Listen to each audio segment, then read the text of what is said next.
caso Banco Master virou um dos maiores escândalos da história do Brasil, porque foi muito além da crise de um banco. Ele envolve suspeitas de fraude bilionária, investigações criminais, decisões do Banco Central, desdobramentos políticos e nomes importantes do mercado financeiro e judiciário. No vídeo de hoje, então, juntamos esses nomes para poder explicar para vocês quem são os envolvidos no caso do Banco Master. E aí pessoal, beleza? Meu nome é Bruno Fabio, esse aqui é o Planeta Novo e se você ainda não é inscrito no canal, vai se inscrever agora e deixar o seu like para ajudar a gente. No vídeo de hoje, a gente vai falar sobre os envolvidos no caso Banco Master e hoje eu estou aqui com o Lucas Cieca por trás da câmera que vai me dar a meta de likes. Salve Bruno Fabio, salve toda a galera aí que tá assistindo e hoje a média de likes é 27 mil likes. 27 mil likes, então é um vídeo que deve pegar bastante view, né? Tá na mão de vocês. É só deixar o like aqui e comentar inclusive qual o próximo vídeo você quer ver aqui. Todo mundo comenta sempre, pô, vocês não têm coragem de falar disso, daquilo, aquilo outro. Comenta então do que a gente não tem coragem de falar aqui, por favor. Manda aí, comenta que a gente Talvez a gente não tenha mesmo. Às vezes não dá pra falar, né? Tem muita coisa que a gente não tem, né?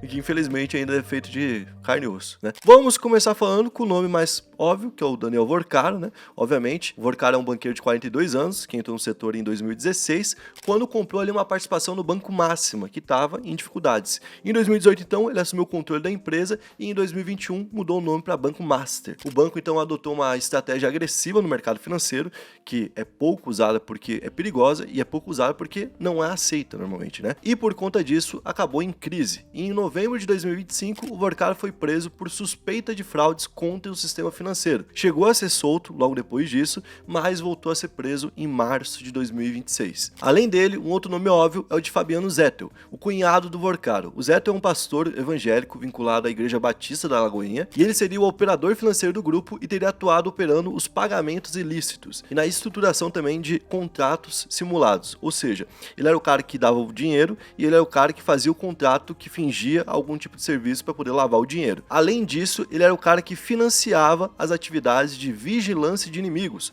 porque esses caras também tinham uma parte que era armada, né? E dentre os movimentos que ele tem de lavagem de dinheiro, por exemplo, em 2022, ele fez um aporte de 48 milhões e meio de reais numa empresa que é suspeita de ter sido utilizada justamente, né, para limpar um dinheiro. O Zettel também foi preso em março de 2026. O próximo agora é o Luiz Felipe Mourão, conhecido como Sicário. O apelido já diz tudo, né?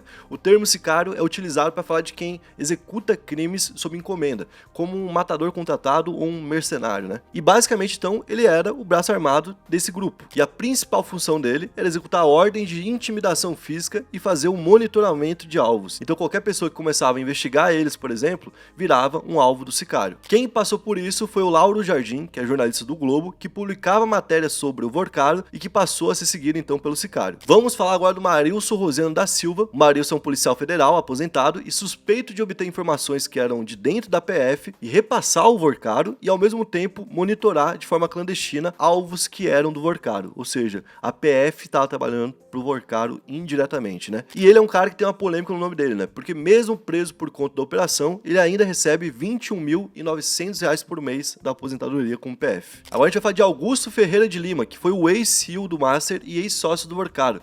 Ele foi preso na primeira fase da operação sob suspeita de estruturar todo o esquema, né? Também tem o Davis Antunes, que é o ex-presidente da Rio Previdência, que é o fundo responsável pelo pagamento de aposentadorias de pensões de cerca de 235 mil servidores inativos do Rio de Janeiro e que fez aporte de quase R$1 bilhão no Master. Então, né, um cara que tinha o dinheiro de 235 mil velhinhos e que estava aportando nesse caso aqui. Inclusive, foi ele que autorizou uma mudança na política de investimentos que permitiu esse investimento quase que bilionário. Inclusive, para poder fazer isso, ele teve que mudar a política interna de investimentos, permitindo que fosse feito um aporte desse tamanho. E além disso, segundo um ex-integrante do comitê de investimentos do fundo, o Robson Barbosa, os aportes cresceram cerca de 7 vezes de um ano para o outro, sem que passasse por uma nova inspeção, né? Então eles fizeram um acordo no ano seguinte subiu 7 vezes e ninguém deu aprovação. Segundo ele, a proposta inicial que foi apresentada pelo Banco Master previa um investimento de cerca de 120 milhões de reais em dezembro de 2023, o que já era, né,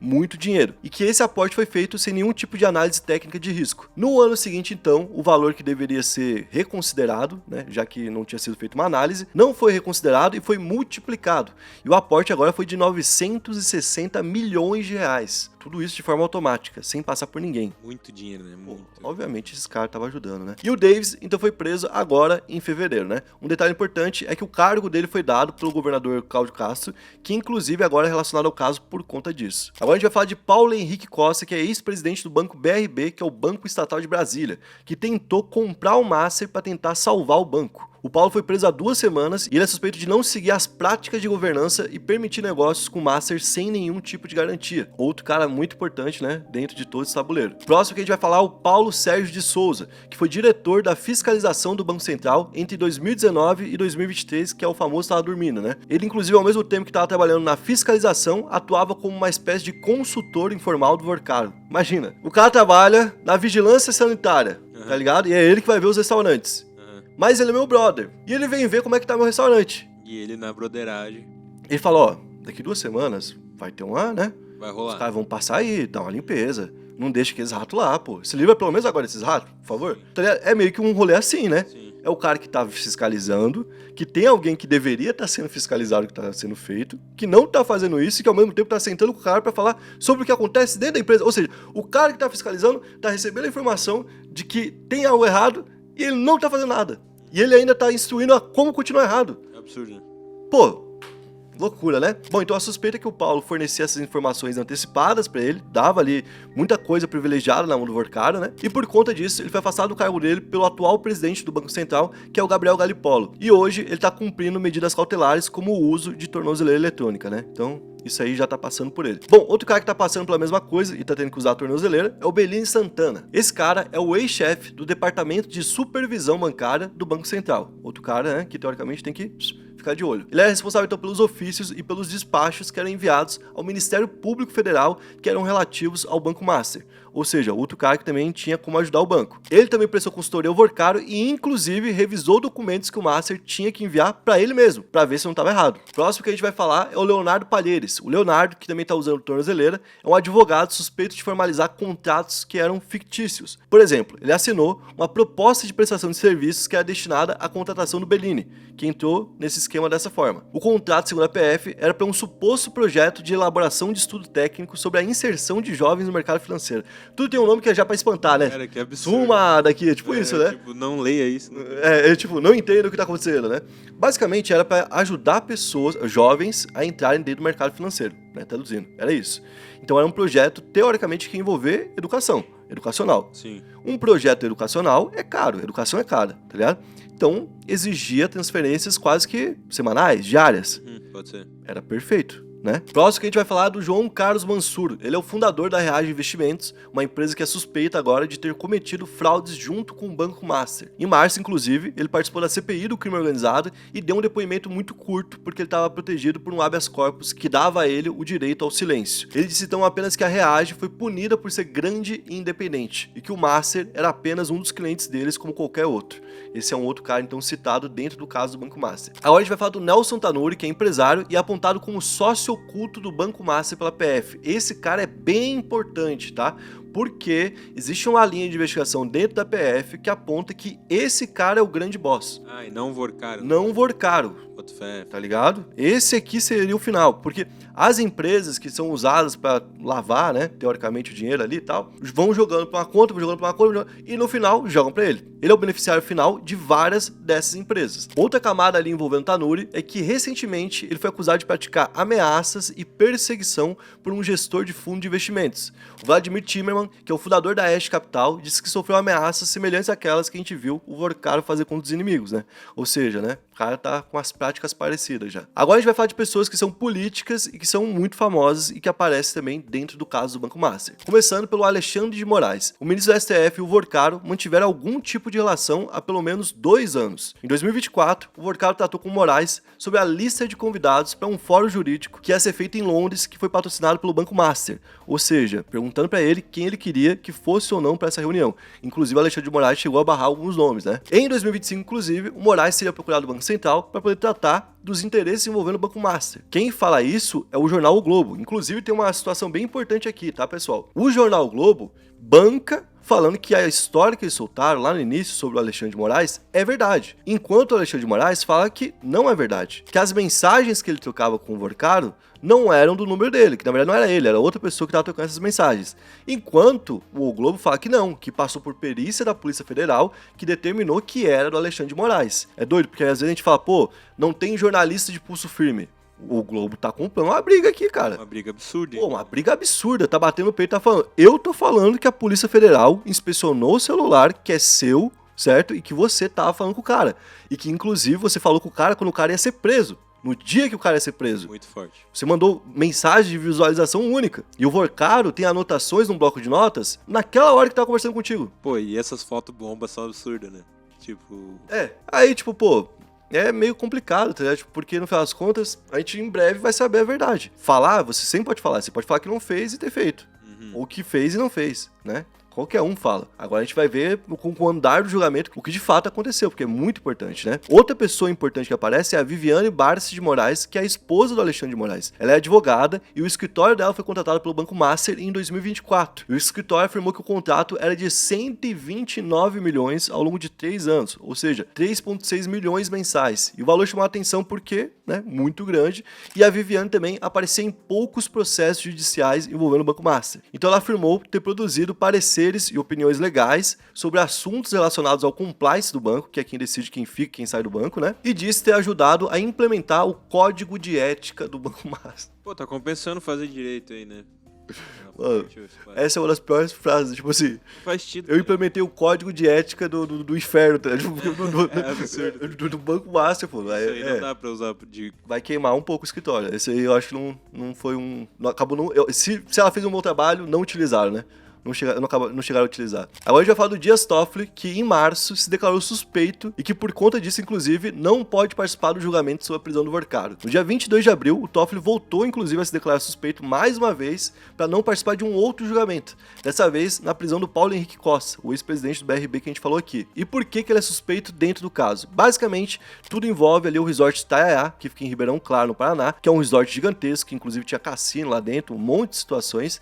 E em janeiro, o jornal Estado de São Paulo divulgou que 2 irmãos do ministro, o José Carlos e o José Eugênio, foram sócios do empreendimento. Então eles eram donos de uma parte do Itaiaia. E isso aconteceu entre dezembro de 2020 e fevereiro de 2025, por meio da Merit Participações, que é uma empresa registrada no nome dos dois e que o Toffoli depois confirmou também que era sócio. Ou seja, o Toffoli também estava no meio disso. Em 2021, uma fatia da participação foi vendida ao fundo Arlen, que é um fundo de investimentos que, segundo a operação do Estadão, tinha como dono o pastor e empresário Fabiano Zettel, o cunhado do Vorcaro. E apesar de ele não ter mais participação direta no resort, ele frequentava o local ali direto, né? Uma reportagem do Metrópolis mostrou que o Toffoli passou pelo menos 168 dias no Itaiaia desde dezembro de 2022. É bastante, pô. Em 3 anos, ele passou meio ano. É muita coisa. É muita coisa, né? E ele, inclusive, consumiu R$ 548.900 dos cofres públicos para poder fazer a segurança dele enquanto ele passava os dias lá. Próximo que a gente vai falar é o Ciro Nogueira. A PF encontrou no telefone do Neo Vorcaro diálogos com o Ciro Nogueira, que é o senador e presidente do PP, além de ordens do empresário para pagamento a uma pessoa de nome Ciro, que ainda não tem sobrenome e que não foi identificado se era justamente ele. Vale destacar que o Ciro foi autor de uma emenda, que não foi aprovada, que buscava aumentar o valor coberto pelo Fundo Garantidor de Crédito, o FGC. Ele queria aumentar de R$250 mil por CPF para R$1 milhão por CPF. Por que a gente não sabe? Porque teoricamente isso iria contra, né? Isso daria um rombo gigantesco no Brasil. É porque, tipo assim, eu me veio na cabeça, mas não dá pra falar, né? Vamos deixar assim.